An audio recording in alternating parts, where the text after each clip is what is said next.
Hi, this is Claire, and this is my response to the question of evil and what to do about it. The world is a dangerous place to live, not because of the people who are evil, but because of the people who don't do anything about it. Albert Einstein. I'd like to start by rephrasing the question to ask, why do people act in ways that harm themselves and others, and what is our responsibility in the face of harm to our fellow humans? The word evil makes me think of the Hitlers and Bin Ladens of the world, and while people with souls that dark wreak a lot of havoc in the world, each of us has some shadow we could lighten, and some light we can lend to a darkening situation.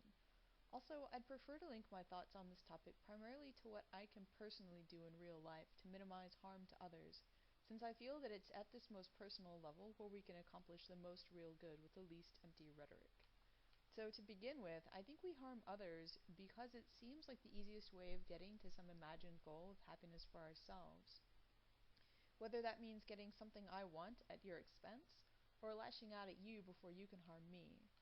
The real tragedy of this way of thinking is that in the process of harming someone else, I invariably harm myself. I believe in the law of karma, cause and effect, and when I knowingly harm someone else, I'm planting the seeds for my own future suffering. Thus, not only do my own actions come back to haunt me sooner or later, but if I harm someone else, and then they harm me, a vicious circle of tit for tat has begun, and horrific evil, terrorism, death squads, genocide, etc., can grow out of large-scale retaliatory cycles. Of course, the root cause of my harm to others is ignorance. If I think that chasing after someone else's boyfriend will make me happy, I'm already misdefining happiness. If I act on that assumption, then not only will I most likely be disappointed with the outcome, whatever it is, but I'll have hurt others in the process and formed some regrets which will stay with me for a long time to come. And this is a mild example. Actions motivated by hatred, slander, abuse, even killing, are much more likely to make me and others miserable in the long run. And so the cycle perpetuates itself. So, short answer, people harm each other because they mistakenly think they'll get some sort of satisfaction out of the deal, and things never seem to work out in real life the way we think they will, as we decide to do those negative actions.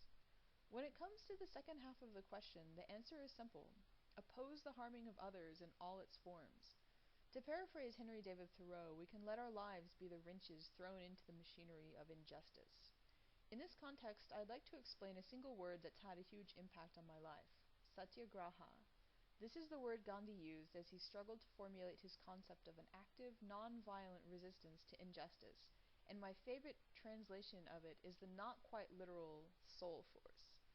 Gandhi took seriously the injunctions found in all major religions to oppose hatred with love and never to repay an enemy with vengeance. Accordingly, as he struggled to find a non-violent way for Indians to oppose the brutality and injustice of the British, he insisted that he and his followers find their motivation not in the urge to get even with their oppressors, but in the urge to see justice done and human dignity respected.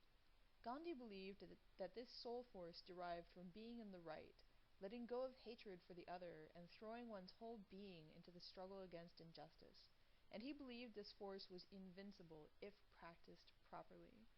So, to return to our question this month, I believe that we do have an obligation in the face of evil, the obligation to stand up with courage against injustice and inhumanity, whether large or small. I believe that we have the further obligation to make our resistance to darkness as free from hatred.